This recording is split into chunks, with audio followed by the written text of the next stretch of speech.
What's up, everybody? It's 202 Slow. This is my Lifan KP Mini 150, and today we are diagnosing a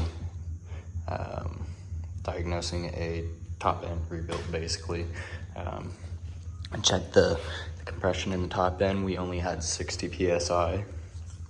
So yeah, I'm gonna start at the valves and see where that leads me. So I've done a little bit off camera.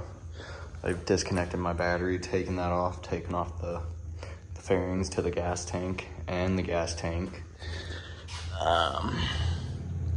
Don't really know what this is, but I took that off of here to make it more easy.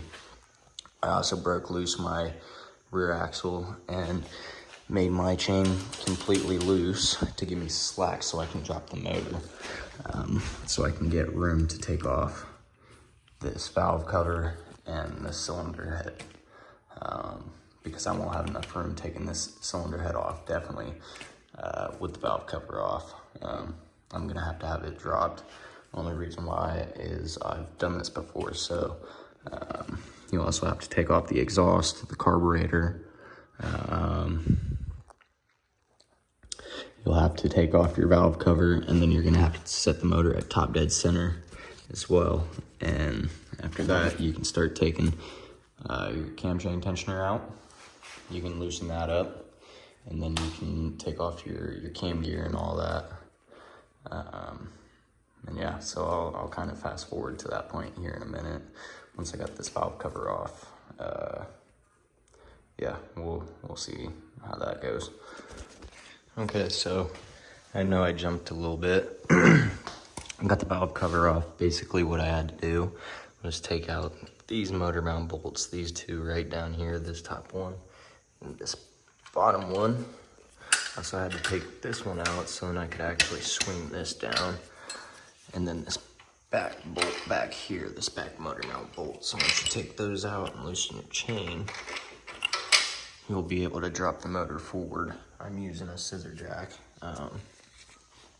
Once you do that, you can also take off the valve cover. And then in order to get your cam chain tensioner out, slowly back the top and the bottom bolt out, slowly. And once you start getting it out towards the end, it should kind of pop a little bit. And if you do that right, tension on your cam chain gear, it should lighten up on your cam chain or whatever. So after you do that, I put a socket right here, a 19 millimeter socket to stop the motor from spinning over. And I leveraged it against my peg. And once I did that, I just took a wrench, 10 mil, and then just put it on there and tapped it loose. So once you do that, tie this off your cam chain off, so then it doesn't drop down inside your case and then you have to fish it out. So after this, you can take off your camshaft assembly. This is where your cam chain is, right here. Right down there. Here's your rollers. And I'm going to mark this so then I know that's the top of the cam. Okay, so once you get the 4 bolts done and out, then you can take a little pry bar and pry up on these 2 corners. There's 2 little dowels that keep it in place. There's also an O-ring that I discovered over there just laying in the top of the cylinder head, so be careful and watch for an O-ring coming off of that cam holder slash rocker assembly. So right now, these are your head bolts right here. So you'll want to go ahead and break those loose. So I might be able to. So before you try, make sure you take out your motor mount bolt. So then you can actually loosen it up. But if you look right there, you can see it's loosened and it's dropped a decent bit more. So Now,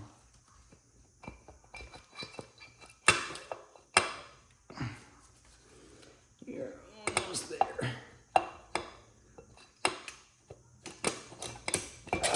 Shit, there we go.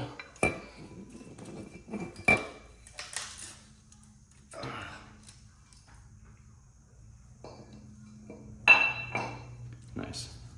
So once you get your cylinder head out,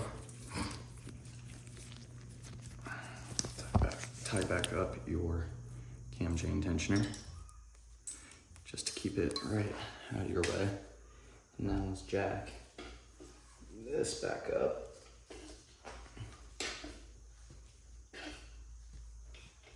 And put our axle bolt back in. So that's kind of why I like having this little, oh, we'll have to readjust this. That's honestly why I like using this little scissor jack for motor mount.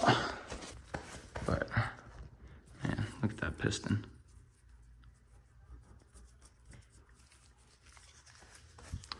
So, here's our gasket as well. Definitely got a little hot, looks like right around the edge of it.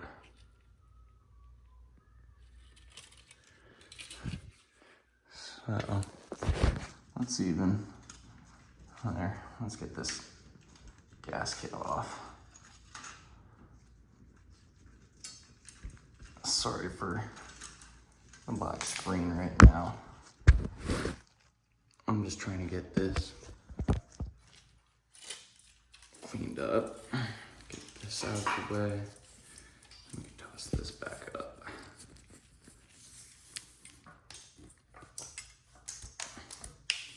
Okay, so also, since whenever you order a full gasket kit for the top end for these, they'll send you a base gasket as well.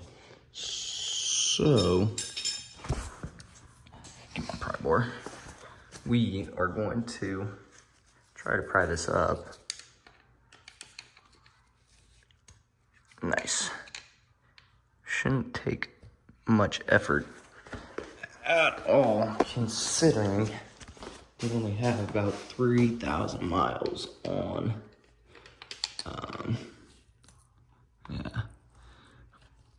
on the clock, on the motor.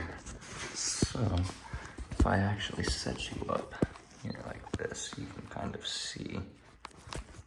I'm taking it off here. So if I actually just do this, I'm sorry, I'm on my phone. If I do it like that, y'all should be able to see.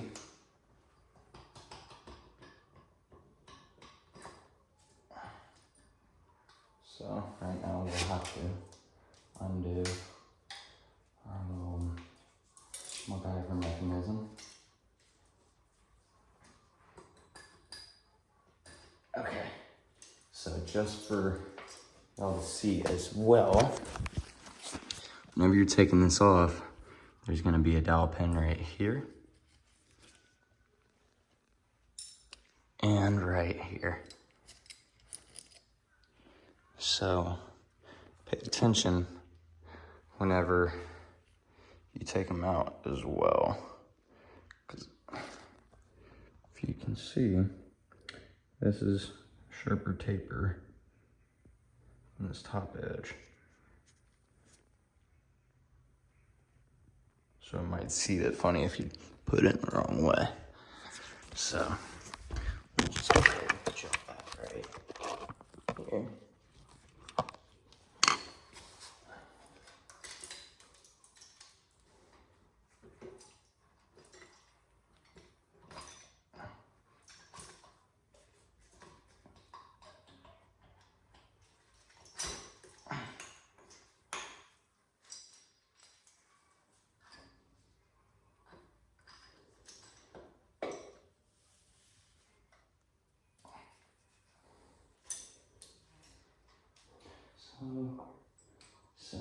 piston off to the side so I can tie her up.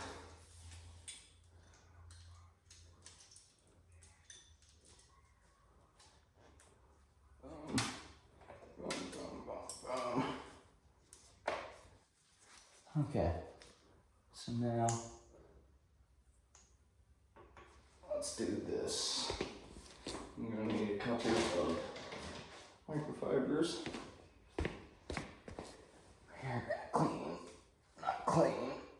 You're gonna stuff right between this motor, or this piston, and the base of the motor. Sorry I can't give y'all better technical names and stuff. Just these parts.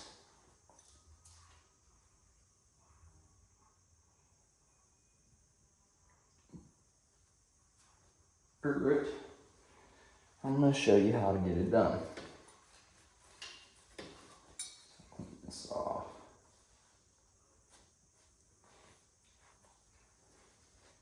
Okay, so we lost some stuff.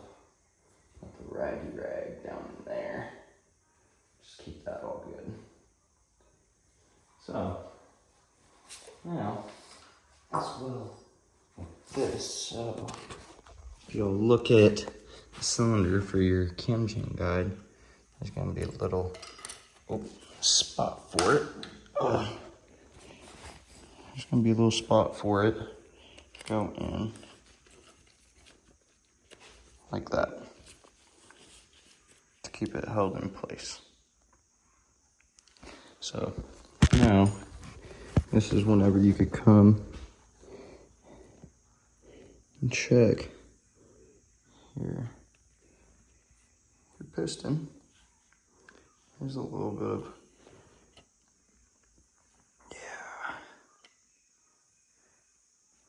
yeah, probably gonna be, piston ring failure, quite possibly.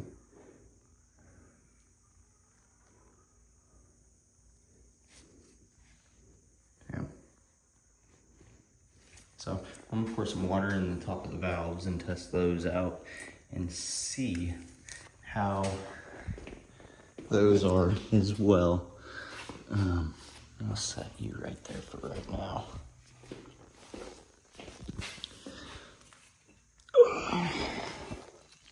You know, I'm not even gonna lie, these valves don't look, oh no. Definitely think I see right along there.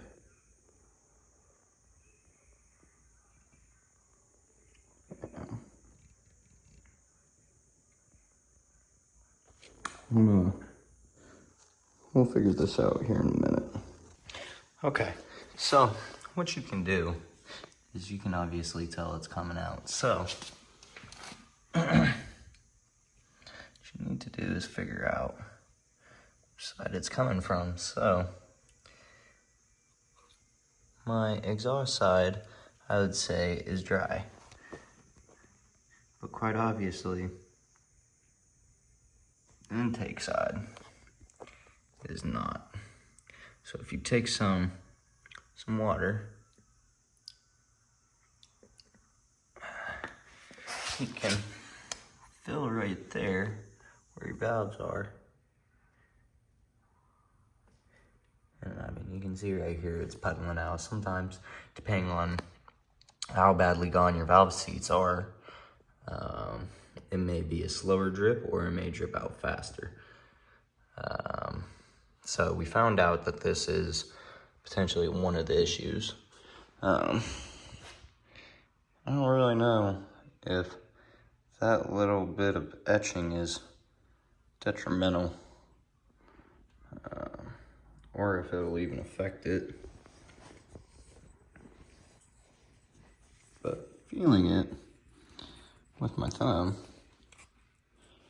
I mean, I do not feel anything. It feels like perfectly machined surface. So I might just be able to use a hone and hone it just have to clean up the gasket material off of it. And yeah, so we have a good piston. So it's just the cylinder head. So gonna need new valves, new cylinder head. Gonna have to reuse these exhaust studs as well. Yeah. So conveniently enough, I actually have an exhaust valve. This one's gonna be exhaust. Yeah, no. This one's gonna be an intake, actually. An intake valve.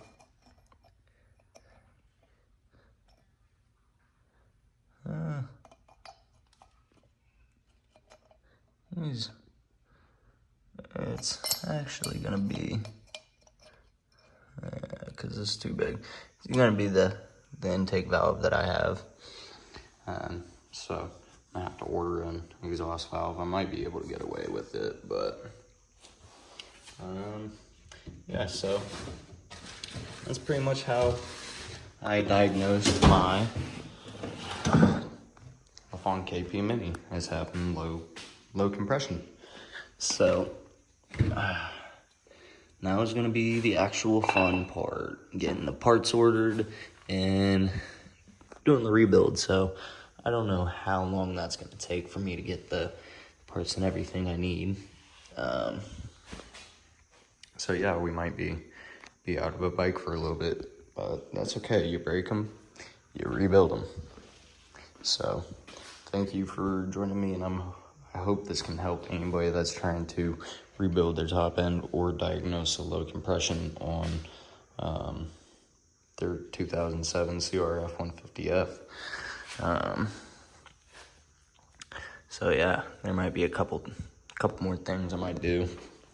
I might take off side cover, because if you actually look, my sight glass, you can't really see it, but my sight glass has a crack in it. But I'm not really leaking anything from there, so I don't really think I should fuck with it. So, yeah. I'm gonna get a little look at that piston.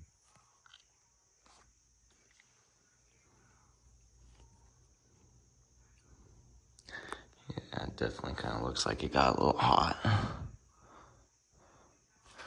The top is absolutely cruddish looking, especially around the edges. So, yeah, thank y'all for joining me. This was 202 Slow, and I'm out.